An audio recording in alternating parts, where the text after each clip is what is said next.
When Elizabeth's fingers first touched the keys, everyone in the music room froze.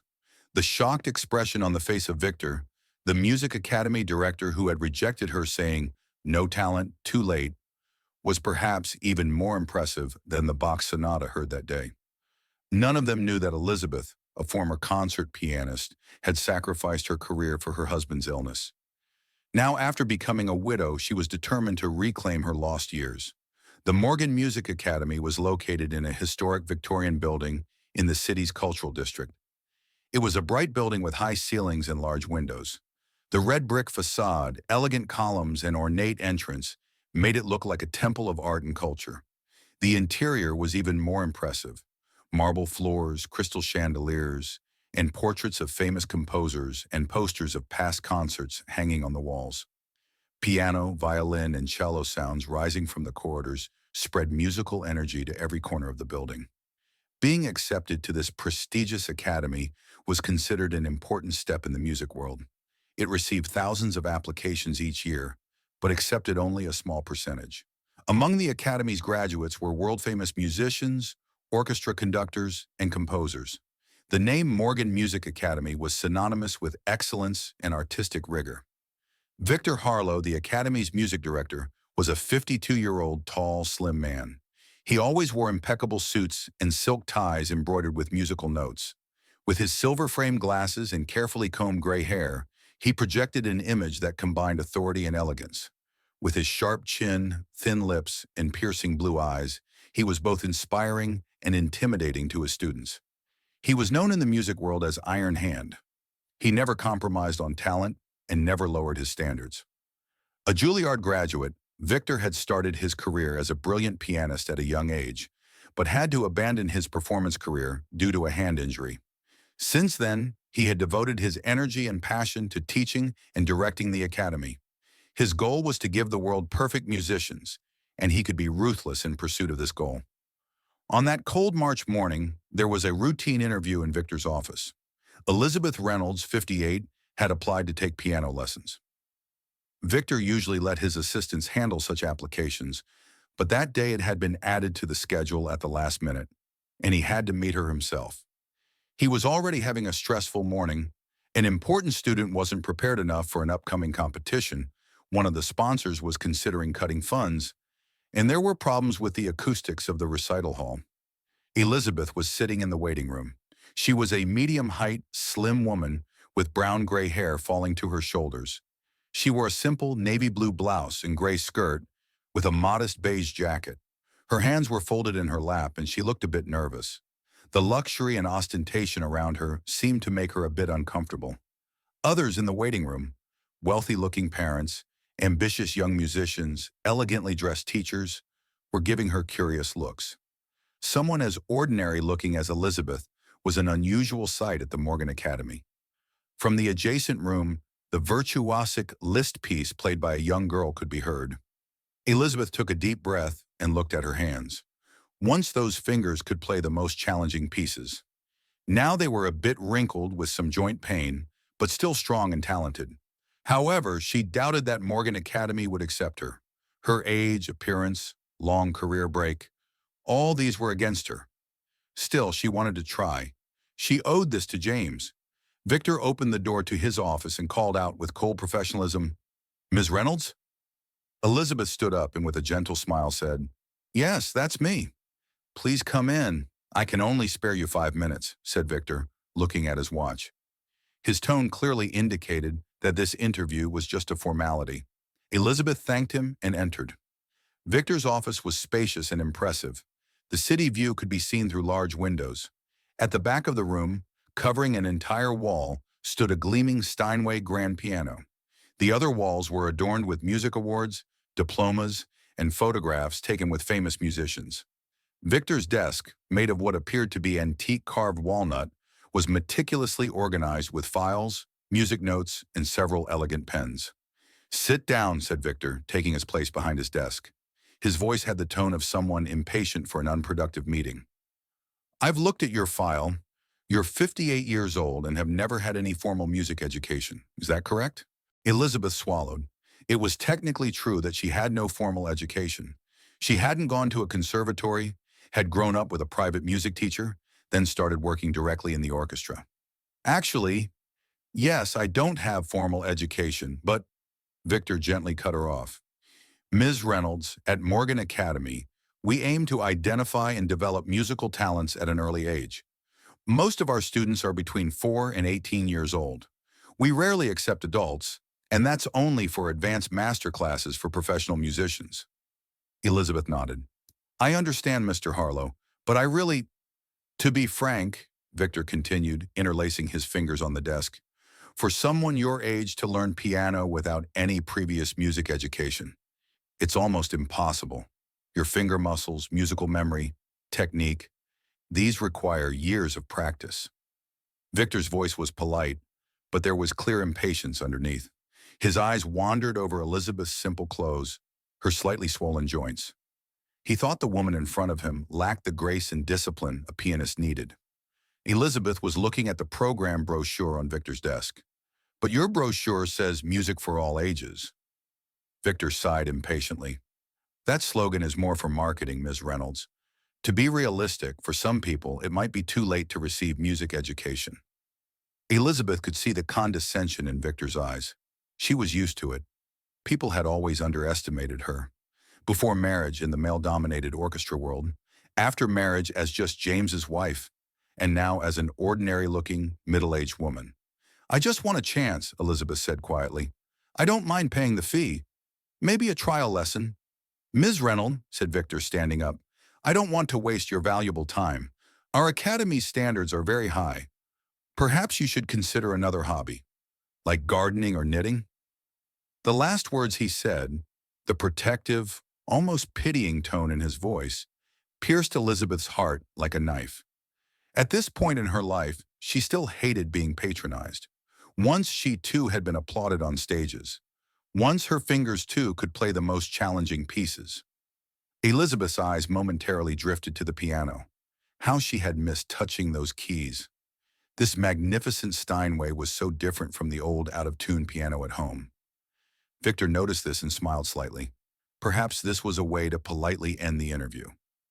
Would you like to play a few notes? Perhaps then you'll understand what I mean. His voice was kind, but his eyes were full of condescension. Perhaps if Elizabeth played, she would see her own limitations and get this silly idea out of her head. Elizabeth hesitated, then slowly stood up. If you don't mind, Victor extended his hand. Go ahead. But I warn you, our Steinways are very sensitive. There was a slight mockery in his voice, as if Elizabeth's rough hands might damage the sensitive instrument. Elizabeth walked toward the piano, her steps becoming increasingly confident. She sat at the piano, looked at the cover for a moment, then gently opened it. Seeing the keys, she took a deep breath. The black and white keys felt like seeing an old friend again. How she had longed for this moment. Victor stood with his arms crossed, a slightly mocking expression on his face. These kinds of applications came often. Middle-aged or elderly people wanting to take up a new hobby in retirement. They usually tried to play the first few notes of Twinkle, Twinkle, Little Star or For Elise. Each time the result was the same, disappointment and giving up. He didn't think this woman would be any different. Elizabeth placed her fingers on the keys. For a moment she closed her eyes as if remembering a distant memory. She thought of James, his illness, the difficult but meaningful years they spent together, the hand she held as he took his last breath, and the years without piano, the yearning of her fingers, the absence of music in her soul. Then something unexpected happened. The first notes of Bach's Italian concerto filled the room. Elizabeth's fingers began to dance on the keys, precise, elegant, and with incredible mastery. The music seemed to flow not from inside the piano, but from Elizabeth's soul. Each note was played with perfect clarity and emotional depth. The music filling the room told of years of longing, pain, and joy. Victor's mouth fell open. This was impossible. The woman standing before him was not an amateur, but clearly a pianist who had trained for years. And not just trained, but extraordinarily talented. She wasn't just playing the piece technically correctly, but was interpreting it with a deep feeling and understanding. This was an expression of years of experience and inner musicality. Elizabeth moved from Bach to Beethoven, beginning to play the first movement of Moonlight Sonata. Her eyes were closed, a deep expression of concentration and peace on her face. The movement of her fingers on the keys was so fluid, so natural, it was as if the piano was an extension of her. The music had completely changed the atmosphere of the room. Victor's cold, formal office was suddenly filled with emotional depth. The music spread to the corridors of the building. Teachers and students in nearby classrooms stopped their work and turned toward the source of the sound. Victor's office door was open, and gradually teachers and students began to gather in the corridor. Curious faces looked into the room. Who was playing this extraordinary music? Elizabeth moved from Beethoven to Chopin, beginning to play a nocturne. The music deeply affected everyone in the room. Chopin's romantic, emotional melodies were strengthened by Elizabeth's interpretation. Each note told a story: happiness and sorrow, loss and rediscovery. Victor, still in shock, leaned against his desk, unable to take his eyes off Elizabeth. Who was this woman? How could such talent have escaped the radar of Morgan Academy? And why now, at this age, had she applied to take lessons? Finally, Elizabeth played the last notes and placed her hands in her lap. A deep silence fell over the room, followed by spontaneous applause from the crowd at the door. The teachers and students were aware of the extraordinariness of what they had witnessed. Elizabeth turned when she heard the applause and was surprised to see the crowd gathered at the door. She stood up with a shy smile. Victor collected himself and approached Elizabeth. In his eyes was surprise, admiration, and a bit of shame. That was extraordinary, Ms. Reynolds. I'm honestly shocked. You are a professional pianist, aren't you? Elizabeth inclined her head slightly. I used to be. I worked with the Royal Philharmonic Orchestra 25 years ago. The Royal Philharmonic? Said Victor, his surprise increasing. But why didn't you tell us about this? Why isn't this information in your resume? Because my professional career was short, said Elizabeth. It only lasted 3 years. My husband, James, developed a serious illness, a progressive neurodegenerative disease. I had to give up my career to take care of him. And now you want to return, said Victor with understanding. There was no longer mockery in his voice, just genuine interest and perhaps a bit of regret. Elizabeth nodded. James died last year. I took care of him for 25 years. In my grieving process, music was my only consolation. I started playing the piano, an old, out-of-tune piano. I realized my fingers still remembered, but my technique is rusty, my music theory outdated. I want to relearn, perhaps learn teaching techniques. Victor thought for a moment. He reassessed the woman standing before him. Behind her simple appearance, there was extraordinary talent and deep musical understanding. Life had presented her with a difficult choice, and she had sacrificed her career for the person she loved.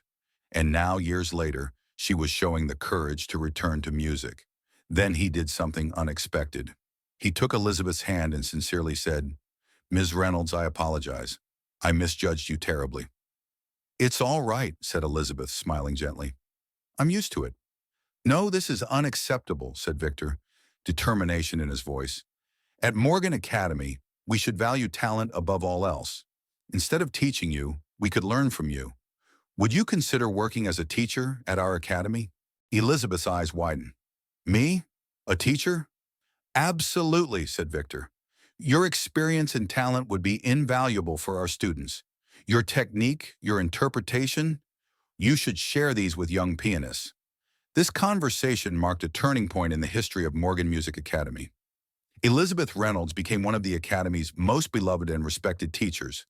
Her classes were filled with students of all ages, young and old, professionals and amateurs. Elizabeth's teaching approach was unique. She taught not just technique, but the emotional depth of music. She would tell her students, don't play the notes, tell the stories. She took care to develop each student's individual style and strengths. And perhaps most importantly, she never looked down on any student because of their talent or background.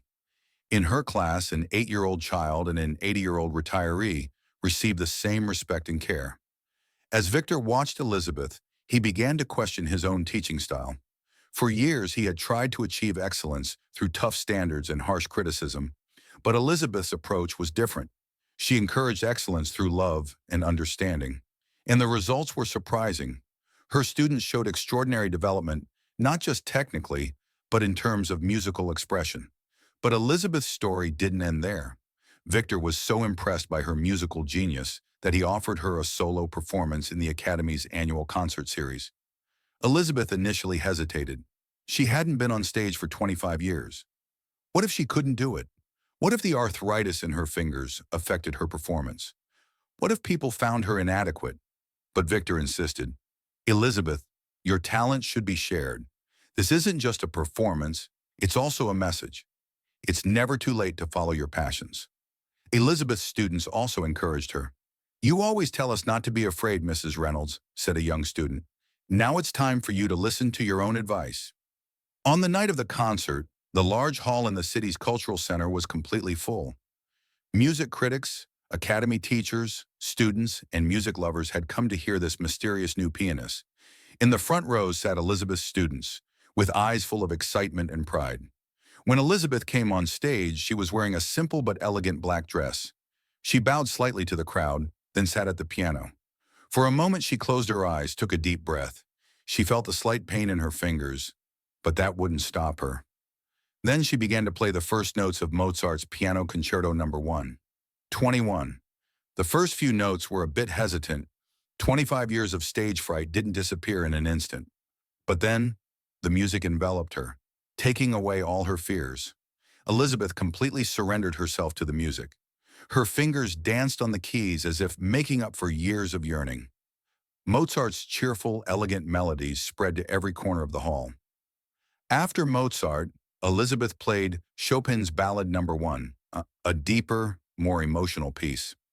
The music seemed to tell her own life story, the excitement of youth, the depth of love, the pain of loss, and finally the hope of rebirth. The final piece was the second movement of Rachmaninoff's Piano Concerto No. 1. 2, the piece she had last played at the peak of her career. This was an emotional moment for her. As she played the piece, it was as if she was traveling through time, the young, hopeful pianist, the loving, sacrificing wife, and now the mature artist embracing the second chance life had offered her. That night, the music world discovered a new star, or perhaps rediscovered a lost star. Elizabeth's performance received a long-standing ovation. Critics wrote glowing reviews about her deep emotional connection and musicality beyond technique. One critic wrote, Reynolds' playing is not just a technical achievement, but also a life lesson. In every note, every melody, she is telling people, never give up. After the concert, Victor found Elizabeth backstage. His eyes were filled with tears. Elizabeth, tonight you gave us not just music, but also a life lesson. It's never too late. No talent is ever lost. Elizabeth smiled. Thank you, Victor. But remember, I just wanted to play. And I rejected you, said Victor, bowing his head in shame. I judged you superficially, without hearing the music inside you. But then you listened, said Elizabeth. Sometimes just giving people a chance can change their lives. Victor nodded. As Morgan Academy, we're starting a new program, Second Chance Musicians. It will be open to people of all ages, all backgrounds. For those who are starting music late, those who took a break from their careers, those coming from different paths in life. Elizabeth's eyes lit up. That's a wonderful idea, Victor. And we want you to be at the head of the program, said Victor. Your story will inspire many people. Elizabeth had sacrificed her career to care for her husband. She had made a choice and didn't regret it. The years with James, despite their difficulties, were full of love. Taking care of him, being by his side, was more valuable to her than even music. But now life had given her a second chance, and she would use this chance not just for herself, but for others as well. Morgan Music Academy's new program created a sensation in the music world. Retirees, housewives, people from different careers, all began to apply for music education. Elizabeth told each of them the same thing. Music is for everyone, and it's never too late to start. The first concert of the Second Chance Musicians program attracted many more people than expected. Most of the people waiting in line had heard Elizabeth's story and been inspired. People of all ages from all walks of life had been encouraged to take their own second chances. Elizabeth's story was featured in national media. In a TV interview when asked, "Why did you wait so long to return to your career?" she replied, "Life sometimes leads us down unexpected paths. I made my choice, and I'm grateful for those years I spent with my husband. But music was always inside me. It just waited quietly for a while. And perhaps that waiting period helped me understand music more deeply." A year later, a group of Elizabeth students organized a special concert. They called it Tribute to Elizabeth. Pianists of all ages played pieces they had learned under her guidance. A 10-year-old prodigy, an 85-year-old retiree, a mother restarting her career, all were on stage, sharing the musical legacy Elizabeth had given them. For the finale of the concert, Elizabeth was invited on stage. As a big surprise, former members of the Royal Philharmonic Orchestra were also on stage. Musicians Elizabeth had worked with 25 years ago. Among them was Margaret Wilson, Elizabeth's old orchestra colleague and close friend. "Elizabeth," said Margaret, taking the microphone, "25 years ago, our orchestra lost its brightest star. The day you left, a void was created in music. But now you're back, and the music world is complete again." Elizabeth couldn't hold back her tears. The orchestra members bowed to her respectfully. Then Margaret handed her an envelope. "This is a special invitation for you. The Royal Philharmonic is inviting you as a soloist for the next season." The applause in the hall was almost roof-raising. Elizabeth put her hands to her mouth in shock and happiness. An offer she hadn't even dreamed of, playing with the orchestra again. Elizabeth played Rachmaninoff's Piano Concerto No. 2 with orchestra accompaniment, the piece she had last played at the peak of her career. The music touched every corner of the hall, every heart. When the last notes were played, the entire hall was on its feet. Victor was applauding with tears in his eyes. In the front row were the students and teachers of Morgan Academy, all standing, with pride and admiration. He had almost missed the chance to touch Elizabeth's life. How many talented people were lost just because someone didn't take the trouble to listen to them? At the reception after the concert, Victor and Elizabeth were chatting in a corner. "The Royal Philharmonic offer. It's amazing, Elizabeth. Will you accept?" Elizabeth smiled thoughtfully. "Yes, I think I will. But I won't leave my classes at Morgan. Teaching has become not just a job for me, but a passion." Victor nodded with satisfaction. "You know, thanks to you, we've changed all the academy's admission policies. Now it's not age, background, or appearance that matters, but only talent and passion." "That makes me very happy," said Elizabeth. "There's music inside every person, Victor. Some just need a little more time to discover it." Victor raised his glass. "To second chances." "And to ears ready to listen," added Elizabeth, touching her glass to Victor's. For Elizabeth, this wasn't an end, but a new beginning. She was now not just a pianist, but also a teacher, an inspiration, a mentor. Music had changed her life for the second time. In the following years, Elizabeth's fame grew. Her performances as a soloist with the Royal Philharmonic created a big echo in the classical music world. But perhaps her greatest achievement was the Second Chance Musicians program. This program spread to music schools around the world, giving thousands of people a chance to restart or start music for the first time. Morgan Music Academy never again rejected anyone as too old or too late. A scholarship program bearing Elizabeth's name was established, the Elizabeth Reynolds Second Chance Scholarship. Each year, it was given to talented individuals who started music late. On Elizabeth's 65th birthday, Morgan Academy organized a big celebration. Musicians, students, and fans from around the world attended. But perhaps the most meaningful gift came from Victor, a piano concerto inspired by Elizabeth's life story. Victor had hidden his composition talent for years, but inspired by Elizabeth's courage, he had found the courage to share his own music. The concerto was called Renaissance, Rebirth. The music told the journey of a life, the passion of youth, the nobility of sacrifice, the pain of loss, and finally the triumph of rediscovery. When Elizabeth heard this piece for the first time, she cried. Her own story had been translated into musical notes. When Elizabeth reached her 70th year, Arthritis had affected her hands a bit more, but she still continued to play, teach, and inspire. Her students told her, "If you can do it, we can too." On her 80th birthday, in the Grand Hall of Morgan Music Academy, she played a piece of her own composition for the first time.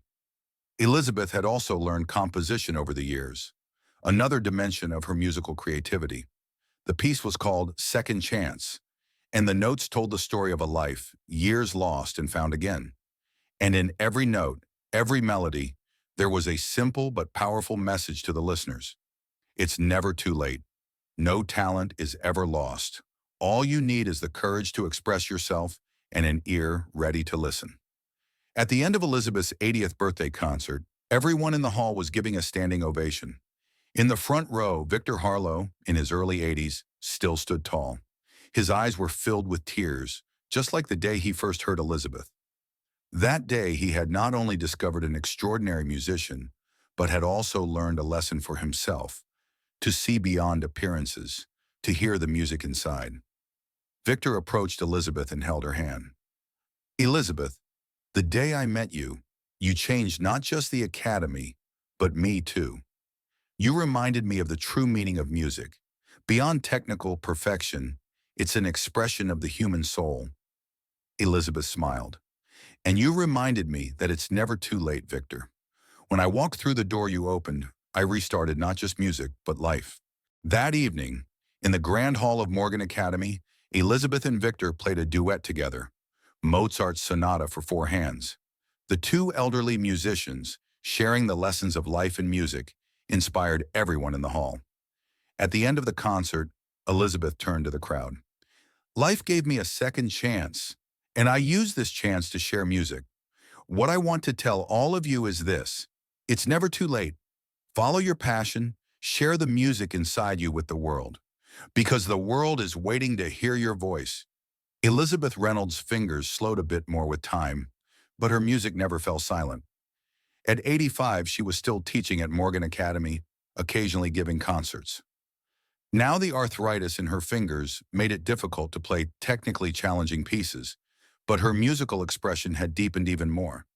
Music critics praised her interpretations, full of maturity and wisdom. At 87, Elizabeth gave her final concert. The program consisted of pieces that told her musical journey, from Bach to Chopin, from Mozart to her own compositions. In the concert hall, there were three generations of music lovers: young people, adults, and the elderly, all inspired by Elizabeth's music and story. After the concert, Elizabeth stood on stage and looked at the crowd. In the front row, Victor's seat was empty.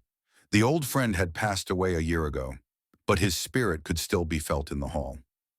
"My dear friends," said Elizabeth, her voice still strong and clear despite her age, "this is my final concert. My fingers can no longer play at the speed my heart desires, but music still lives inside me and will live in each of you." There was a deep silence in the hall. Then a long, warm applause broke out. People were showing their love and respect for Elizabeth. As Elizabeth was leaving the stage, a young woman in the crowd caught her attention. In her eyes was the same hope and hesitation Elizabeth had carried when she went to Victor's office years ago. Elizabeth smiled at her and nodded, as if to say, "Go on, try without fear." Elizabeth Reynolds died peacefully at the age of 91, but her legacy continued to live at Morgan Music Academy, in the Second Chance Musicians program, and in the thousands of lives she had influenced. Her story became a legend in the music world, a story about the importance of seeing beyond appearances, hearing the music inside, and remembering that it's never too late. At the entrance of Morgan Academy, there now stands a bronze statue of Elizabeth. The plaque under the statue reads, "Music exists in every age, in every heart, for those who know how to listen."